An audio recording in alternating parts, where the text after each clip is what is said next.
Chapter 11. The Observance of the First Sunday of Lent. Blessing of the City.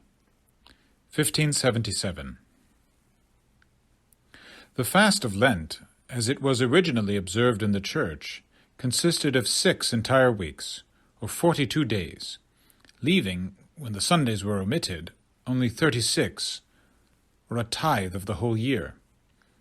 To make it correspond with the number 40 consecrated by the fast of our Divine Lord, St. Gregory the Great made it commence 4 days earlier in the Roman calendar. The Church of Milan, which has always kept to the Ambrosian rite, had never changed the original practice. But in process of time the people yielded to the temptation of beginning the fast 1 day later, thus reckoning the first Sunday in the carnival time, not only eating meat, but giving themselves up to profane amusements.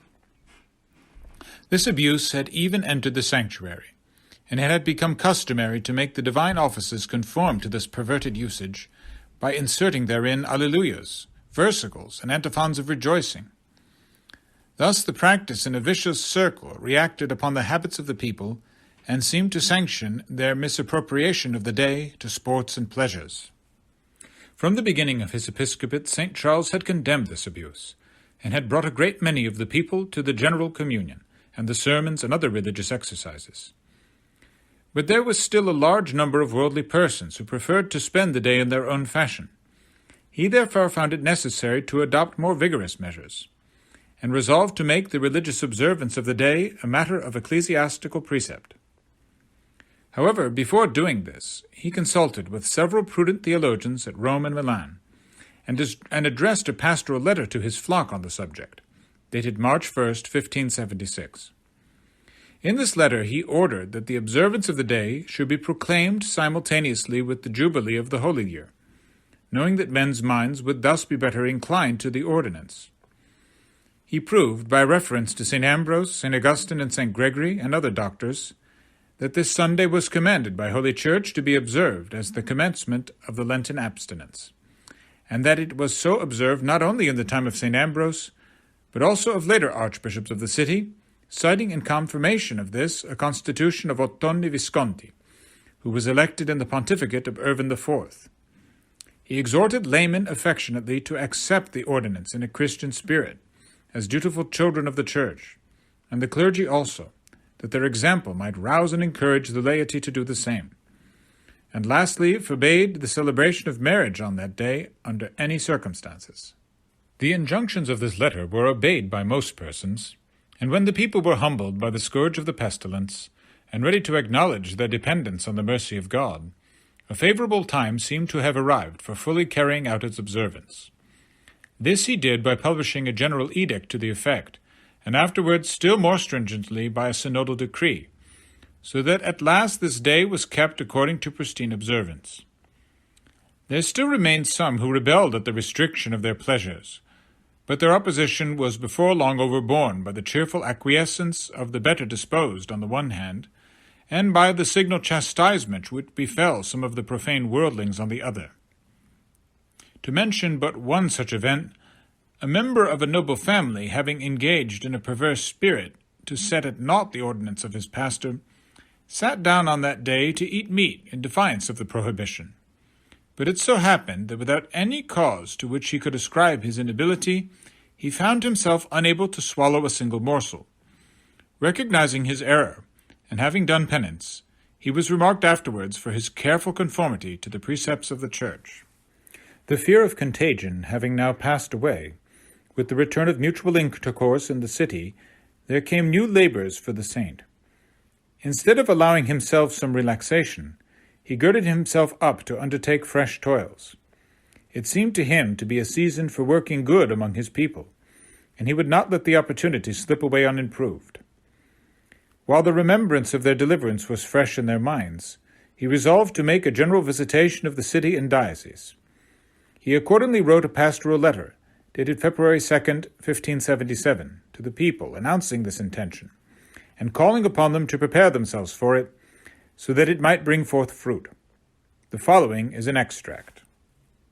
Out of the pastoral solicitude of our office, we have at this time resolved to renew the bonds which unite us together, as if those ties and obligations were to begin this day, and as if those words of God, spoken in a like case by Jeremy the prophet, had been uttered today. Lo, I have set thee this day over the nations and over kingdoms, to root up and to pull down, and to waste and to destroy, and to build and to plant. When Judas Maccabeus, the pious captain of the Hebrew people, had mourned in sackcloth and ashes the desolation of Jerusalem and the temple, and the affliction of the priests and people, God gave him strength and courage to repair that terrible overthrow. Thus his first care was to visit the temple, and to set priests of blameless lives, zealous for the law of God, to purify, restore, and adorn it, while he deputed others to fight their enemies, who from the hills round about strove to impede the work. So now our first care shall be to visit the whole of the city and diocese, sharing our labor and solicitude with the priests, our fellow workers, sending some to look to the reparation and decoration of the material temples, the discipline of the ministry, and all things pertaining to the worship of Almighty God, commissioning others to watch over the spiritual care of the people, strengthening them with blessings and sacraments and the arms of spiritual warfare against the temptations of the enemy, as well as to correct errors and abuses, to punish the perverse and those who set stumbling blocks in the way of amendment of life, all in various ways laboring to build up and perfect in Christian discipline the souls committed to our care. For it is not only necessary to take away things that soil and stain, we have to adorn the spiritual edifice with the beauty of holiness. It will be our earnest endeavor, with the help of God, to cut off all occasions of sin, both public and private, to overthrow the dominions of the devil, to implant the love of God, of devotion, of brotherly love, and of works of piety, to purge all the people, their houses, their families, and every soul from foul offences, from the indwelling of evil and the profanation which the inordinate love of earthly things works in the soul.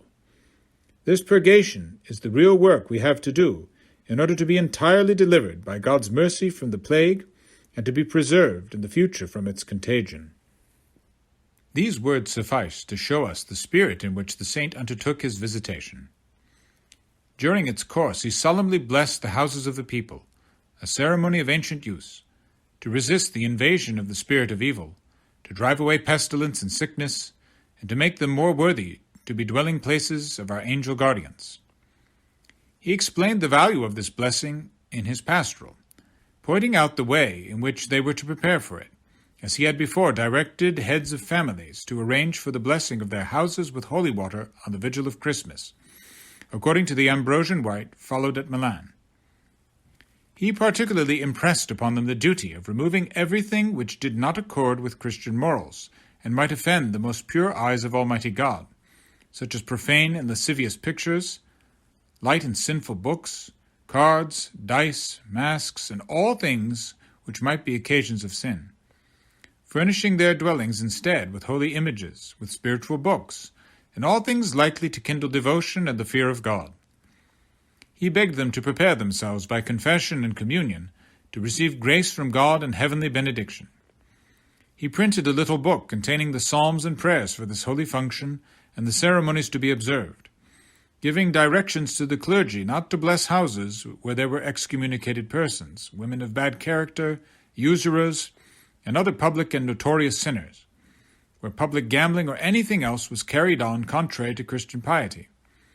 In this way he hoped to purge the city and the diocese of profanity, and to introduce a true and perfect standard of practice. The visitation was then begun with the usual state and ceremonial.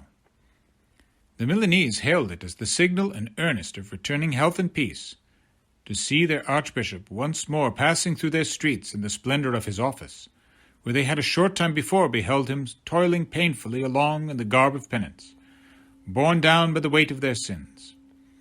They all ran to the cathedral to rejoice their eyes with the sight. Leaving the cathedral, he went on to bless every part of the archbishop's palace and the house of the canons annexed. As he proceeded to bless the houses of the laity, who had them all adorned duly to honor the ceremony, the evil one, full of malice at this manifestation of piety, moved the envy of the officers of the crown, who pronounced it an infringement of the royal jurisdiction. Finding upon consultation that the governor was inclined to support them in this view, they pressed their objection so urgently upon the cardinal that he thought it well to yield, though he could not but grieve to see a good work so soon cut short.